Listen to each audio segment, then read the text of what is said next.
Hello guys, പുതിയൊരു വീഡിയോയിലോട്ട് എല്ലാവർക്കും സ്വാഗതം. ഇപ്പോൾ നമ്മൾ പുതിയ ചീപ്പ് കോഡായിട്ടാണ് വന്നിട്ടുള്ളത്. ടാങ്കറിൻ്റെ ചീപ്പ് കോഡാണ്. നിങ്ങൾ ചീപ്പ് കോഡൊക്കെ കാണുന്നതിന് മുമ്പ് വീഡിയോ ഒക്കെ സബ്സ്ക്രൈബ് ചെയ്തോളൂ.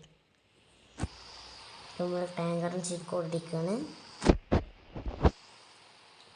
4040 ആണ് ടാങ്കറിൻ്റെ ചീപ്പ് കോഡ്.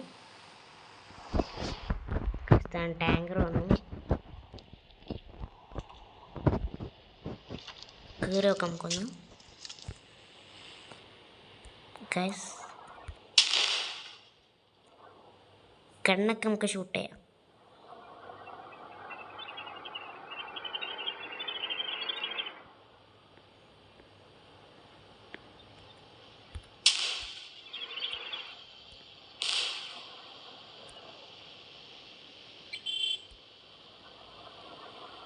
അപ്പോൾ അത്രേ ഉള്ളൂ ഈ വീഡിയോ. അപ്പോൾ എല്ലാവർക്കും ബൈ ബൈ.